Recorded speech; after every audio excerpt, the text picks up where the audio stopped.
Wrap things up here, Trev, with some small school products landing on UFL rosters. That's United Football League, correct? Yes. And, we touched on it in the opener. The XFL, the USFL, they merge.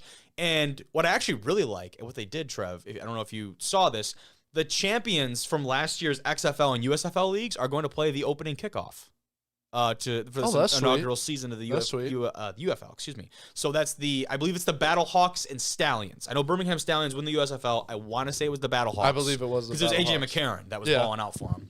So that's sweet. And they're basically saying, you're going to come watch this football. Let's try and give you the best football in week one so that we hopefully retain more people.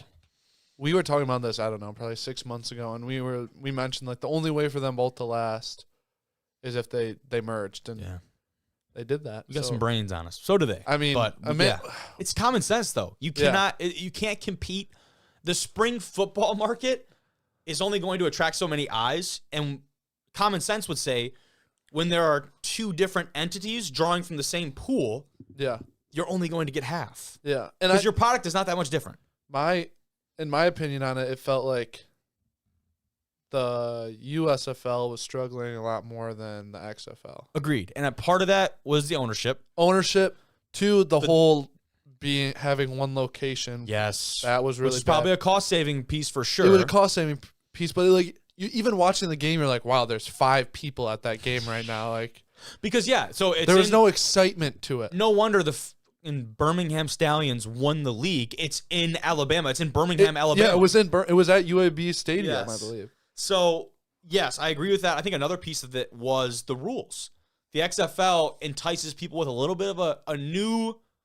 It's like if Doritos released a new flavor. You know what you're eating, but... It's just a little different. It's just something a little different. You might like it. You might not. And I think it's good to see these new rules that they're doing. Because it could maybe permeate to the NFL. Maybe.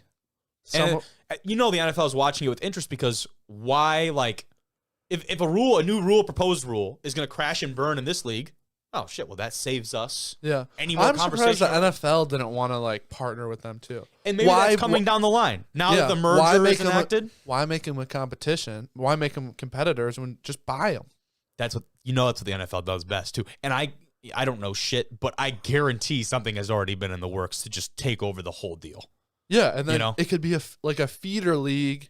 Because eventually that's what these guys want to do, right? For most of them, the UFL is not the end goal for these athletes. No, they don't make enough money there to begin with. So a couple just kind of notes on this. Training camp begins for the UFL on February 24th in Arlington. And then we'll see all 8 league teams bring 75 players to camp before rosters are paired down to 50 before the regular season starts on March 30th. So there's some good numbers, dates for you. And when we go through here, there are players from D3, D2, NAI on every single team, I do believe. 1, 2, 3, 4, 5, 6, 7, 8. Yeah, so all 8 teams have small school football players on it. Pretty sweet, man. There wasn't one team that was like, nah, we're going to ruin the graphic. Hey, I just was looking at some things, but I was looking on Google about the UFL.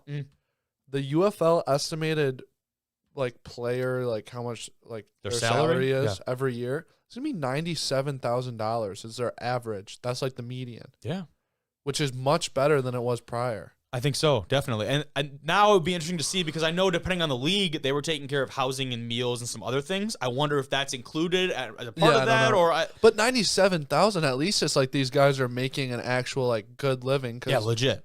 They're actually making good money. Yeah, that is. And you think, like you said, there's going to be guys in the higher end of that. Yeah, I don't know what the minimum is. It could be $20,000. You're not going to see some kind of multi-year $1 million deals, but you could definitely have guys making $200,000. You saw the quarterbacks, some of these squads, these guys will be making bank for sure. Yeah. Definitely triple figure or 6-figure guys. Excuse me, triple figures. That'd be bad. But when you look at the list here, I'm not going to go through all the names because there's 40 guys, dude. I'm not going to go through every single name of the guys that made it. I'll highlight a few that we've had on the show, which is pretty sweet. There are around 40 guys from D2, D3, NAI rosters. Awesome. 27 from Division II. I counted 37. I think, actually, Marquette King, technically, he was from Fort Valley State. So I should have put him on here, too, the punter. Oh, really? He's in this, too, I think. I didn't realize he was a D2 guy. Yeah, Fort Valley State. So there you go. I understand that. Yeah, you just said that. But out of these guys that I had, there was 27 out of Division II, 6 out of Division III, and 4 out of NAI. So D2 represent, man. That's pretty That's cool. sweet. Talk about some of the highlights here. As far as guys that we've had on the show, which is sweet. Trey Botts, the defensive tackle from Colorado State Pueblo, who got a chance with the Ravens. He was UDFA and went over to Baltimore for a little bit. Glad to see he's getting another chance. We had him on. He was a great guy. One of our favorite guests that we've had, Chim Okorafor, the offensive tackle from Benedictine. He's one of the 4 NAIA guys to represent in this league. Super excited for Chim. He obviously spent some time with the Eagles, and now as a bounce back is in the UFL. And another one, Jay Clava, the defensive end from Grand Valley State, who we had on the show, it feels like forever ago, man. But trust me when I say, like, I remember every single guy that comes on here. And so when I'm scrolling through and I see a couple of these names, like, it warms my heart. Like, that's really cool. Sweet, and we'll get more of these guys on here for sure as we continue. We got a long off season with a lot of different guys. We do have a long off season. But look at some of these squads on here. And a couple GLIAC guys, by the way. Hollow is one of them. Dennis Johnson, defensive tackle from Grand Valley, is on there. And then you also had a couple guys from Saginaw. Richard Bowens, the third from Saginaw, is a corner. So a couple corners from Sag playing I saw that, professional ball. I believe there's a running back from Sag. There is also a running back, yes. And I'm totally blanking on his name. It's Nate McCrary. Yeah, who was obviously a stud. Yeah, I remember he was a stud for sure. A couple of Ferris guys as well, defensive line and corner from Ferris, and Austin Edwards and Alex Thomas. So GLIAC, at least the upper kind of tier of the GLIAC, is well represented in this list. Have gotten a lot of pro representation. I think to kind of get off that a little bit, we talk GLIAC specifically. That goes back to the pro representation you have in the GLIAC. And Grand Valley for years has done a pro day at the end of each season. They've had the talent too. They've won so many games that, you're going to get eyes on your guys when you win those kind of games. But now Saginaw Valley is also doing their own pro day. They've done that the past couple of years. Yeah. So that was, I want to say they've only done it for 2 or 3 years only. Like, it's still a recent new development. Yeah. But they have the facility for it. They do. And they have the athletes. Like, you're seeing, and I really do believe, yes, you have to be a fantastic athlete and get in front of whatever to make it to the next level. But if you don't have the eyes on you, it doesn't matter who the hell you are. So exactly. For them to have these opportunities for their guys to go out and perform in front of a bunch of professional scouts, whether it be NFL, UFL, the freaking ZFL, they'll play. Like, if you you just need to get in front of those eyes. So the fact that the GLIAC has done that, I know there are other conferences that do that. I think the GLIAC is kind of at the front of the pack in terms of getting a lot of eyes and exposure on their guys. At these school-specific pro days, you see a lot of these small school guys get caught up in, having to drive 3 or 4 hours to a big Division I school. That's if they can even get in, right? Because if you're not A, at that school, or B, in that conference, you don't have a connection there. There's not a lot of leverage. So usually it's agents trying to get their guys into these pro days. And then when you get to the pro day, you really have to show out, like, to stand off the sheet, because nobody was expecting to be there. And what sucks is nobody's coming there for you. Exactly. They're not there for you. They're not like, oh, so-and-so from wherever is going to CMU. They're not looking for you. They're Central Michigan, by the way, not Carnegie Mellon. Sorry, Central Michigan University. I realized very commonly referred to as CMU. It's by that area of the country, which is funny. But for us, CMU is the Midwest, Michigan. Everyone knows CMU is Central Michigan. Even if you're not from Michigan, if you're from, like, the surrounding, they know what CMU is. Isn't that funny, though? That is funny. I didn't know that. The Tartans, I believe. Like a little black dog. Yeah, he's pretty cool, actually. Yeah. One of the, highest academic institutions in the country. I did know that. Yeah. For what it's worth, the coach that came and recruited me to Carnegie, he was a dick. Imagine if he's listening to this show right now. He's such an ass. He comes in, myself and my quarterback at our school that, I had a 32 ACT, 4.0. Like, I had grades. Like, he came in and basically told the both of us, looked at our transcripts and was like, yeah, I don't know. You guys might be able to cut it at our school. Like, you might be able to. That's what you would have led the meeting off with. And we're like, why did you just call us out of class, buddy? Like, can I go back to algebra? Yeah. I want to go back. No football was talked about in that meeting.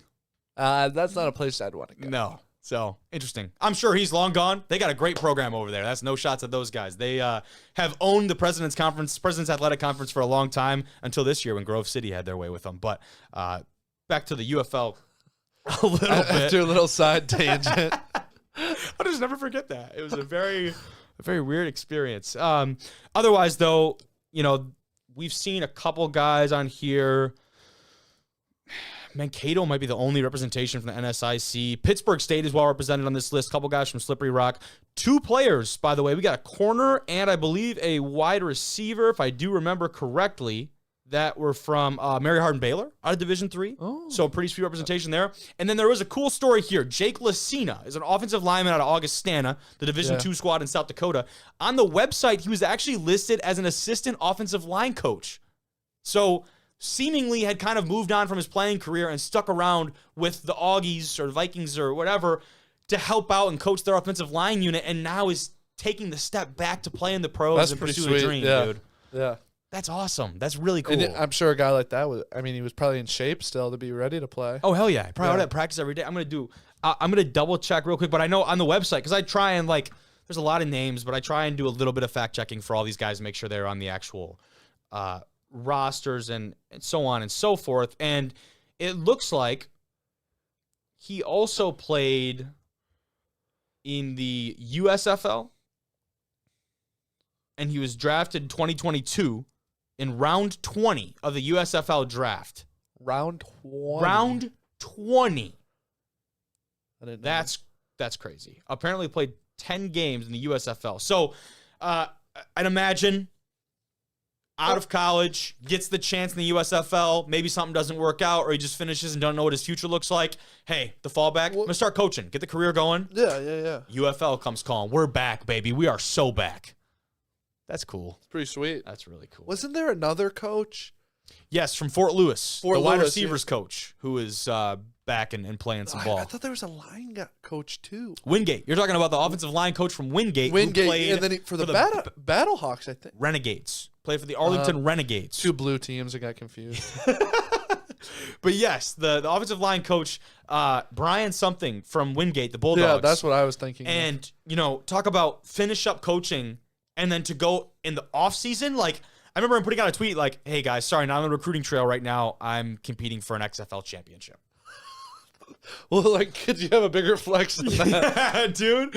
And imagine coming back for spring ball if he made it. I'm assuming you did. Yeah. Well, I don't know because spring ball is spring football. Yeah. That's weird. I don't know. I wonder what happened. I tried to get him on here before. I've talked to him a little bit. We'll see if we can do that. But imagine coming back and all right, what film are we watching, Coach? We're watching my film from last week. We are literally watching me. This is what I do. And is there a better way to teach people though? I mean, you really can't argue that. No. This is what I did last week in my game. Yeah. So this is what I'm going to teach you guys. Yeah. And if I can do it, you guys absolutely. Can do it. I got to already hear it. And he comes in with LeBron, the 2 ice things on the knees. Yeah. Yeah. And the guy's like, man, if this technique works for me against probably some former Division I, you know what I mean, playing against him, and he's like, then you guys is good enough. If I could do this against a 5-star recruit, you guys can do this. This kid could be my son. I don't know how old he is. I think it's Brian Folkerts.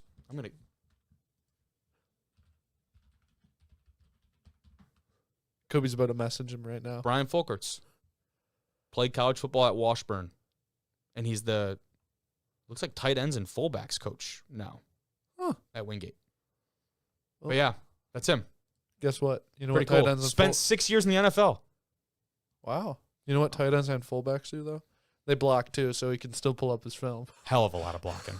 Yeah, I do believe he was playing center. But cool. Yeah. Pretty cool. He was the Battlehawks. It was the Battlehawks. I was wrong. I was wrong. You got confused. I did. 2 blues. It was the Battlehawks. Man, he played for the San Antonio Commanders in the Arena. The AAF. Arena. Is that Arena League? That's AFL. I don't know, bro. I don't know.